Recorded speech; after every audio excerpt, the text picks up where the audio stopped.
Very good morning to class 8th students. I hope you all are keeping fit and fine. We are starting today with geography class, lesson 3, migration. We have completed two chapters. Now today third chapter we'll go through. Please pay attention. What do migration means? To migration means to move to home in a new place, permanently or temporarily. Surely you would have heard of migratory birds and animals that travel seasonally from one part of the world to another. Human irrigation is the movement of people from one place to another, often over long distances, for the purpose of living in a new location permanently or for a long time. It may be undertaken by an individual or a group. Migration excludes short term movements like those of nomads, commuters, and tourists, in which the migrators do not intend to stay at a new location for long. However, seasonal movement of the hired farm laborers and transhumans, that is, the seasonal movement of the pastoral people with their animals to the warmer pastures in winter and back again in summer, are the examples of temporary migration. Migration is voluntary when people themselves choose to migrate. Voluntarily means in all willingness, in all likeness, will to do. For example, in search of better opportunities, some migrations, though voluntarily, are forced by conditions such as wars, famines, and epidemics. People who migrate in such condition and cannot return to their homes on the grounds of safety are called refugees. Some migrations are not voluntarily, as in case of people who are forcibly expelled or taken away as a prisoners. So that's what migration basic understanding is this. Let us see types of migration. Migration may be outward or inward. Outward migration or the movement of the people out of a region is called emigration if they are moving out with E, and the people who move out are called emigrants. Inward migration or the movement of the people into a region is called immigration, that is from I. Okay, and the people who move in are called immigrants. The region from which people immigrate are known as donor region. Example: Mexico, India, Russia, China, Ukraine, Bangladesh, and Pakistan are some of the leading donor countries. The region to which people migrate are known as receiver region. Example: the USA, Russia, Germany, Saudi Arabia, Canada, UK are some of the leading or receiver countries. Migration take place at different levels. Number 1, internal migration. When people move to a new home or in another place within the same country, it is called internal migration. The migration of the people from rural to urban areas, villages to towns and cities, and from small urban areas to larger urban areas or town or cities in search of better opportunities are example of internal migration. Now let us see what is international migration. When people cross an international border or move to a new home in different countries called international or external migration. External migration may be intercontinental between continents, or it may be intracontinental between countries in the same continent. Got it? The migration of Europeans to different parts of Asia, Africa, and America and Australia set up colonies is an example of intercontinental migration.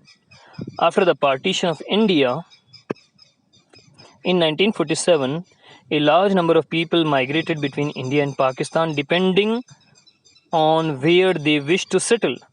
This is an example of intracontinental migration.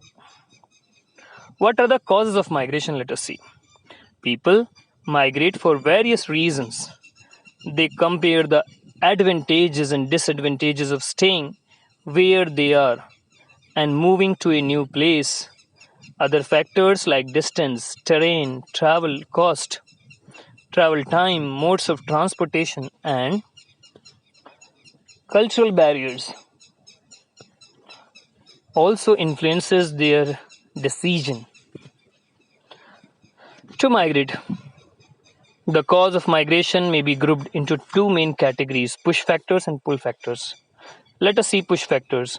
The difficulties that cause people to emigrate are called push factors. Some of the push factors are as follows, like food shortage, shortage of job, low earnings and unstable economic condition, lack of amenities such as good housing, transport, power supply, medical facilities, education, and so on. Other conditions can be war, natural disasters like recurrent floods, famines, and so on. What are the persecution, that is hostility or ill treatment? Persecution, ill treatment, you understand, people are not treated well, some partiality is there with them. So all these are hostility or ill treatment. Because of the race, region, beliefs, social practices, and political ideas, also one reason why people are forced out to migrate. Now, pull factor, the things which attract, that is called pull factor. The factors that attract immigrants to certain place are called pull factors. Some of the major pull factors are as follows. Number one, abundance of food and other resources, higher earnings, better employment opportunities, and a stable economy. Better amenities, political stability, lower risk of natural disasters, and other is racial racial equality, religious freedom, and freedom of thoughts and expression. Let us see what is a brief history of migration is given in your book. Please go through it. It is believed that modern humans emerged in Africa about 2 million, you can say 2 lakh years ago. These humans were nomadic hunters gatherers who moved in search of food and water. They usually followed the animals they hunted, and their migrations were driven by changes in the climate. Archaeological evidence suggests that these humans spread out Africa and sometime between 80,000 to 60,000 years ago, a large number of them moved out of the continent. They entered Asia from the west, spread out through Asia, Europe, and Australia about 40,000 years ago, and to the Americas between 20,000 and 15,000 years ago. By about 1,000 years ago, man had changed from a hunter gatherer to a farmer and had begun to live a settled life. Human migrations were now aimed mainly at finding and occupying land good for growing crops and grazing animals. This gradually led to the migration for conquering new lands and developing trade and getting access to new resources. It led to the rise and fall of the many empires and building of nations. Beginning of the 15th century, many Europeans went to voyages to discover the search out new lands and resources. In the 16th century, European countries began to set up colonies in different parts of America, Africa, Asia, and Australia. Between 16th and 19th century, many Europeans migrated these colonies attracted by the opportunities such as cheaply available lands, abundant resources. Some people also migrated to escape persecution or difficult condition in their homeland. For example, many Irish people migrate to North America to escape famine in Ireland. There were forced migrations too, especially in the 17th and 18th century, like the transportation of large number of Africans as slaves to North America and the transportation of British criminals to Australia as punishment. Over a few generations, the immigrants settled in the colonies outnumbered the native people in some continents such as Australia and America. The Industrial Revolution began in Europe. In the 18th century, this involved a change from manufacturing goods by hand to a manufacturing with the help of machines. It triggered an enormous growth in manufacturing industries and related industries such as mining. Towns and cities came up around these factories and mines. Many people from villages and even from other countries migrated to these urban centers in search of jobs. There were several gold rush in the 19th century in Australia, South Africa, and North America. A gold rush is a rapid migration of the miners to a site where a new gold deposit have been discovered. So, like this, different conditions were there for migration as we have seen here. Still, if you didn't understand any word, please underline with me and ask me in the comment box.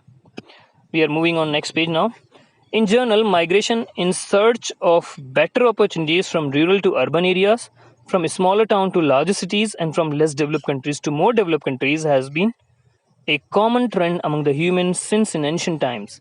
As a result, the largest concentration of population across the world are found in cities that offer different opportunities to a large number of people. So like this we have seen impact of migration we'll see in next class. By the time, if you have any doubt in the chapter, read further the chapter and ask me in live classes. Okay? Till then, take care. Goodbye.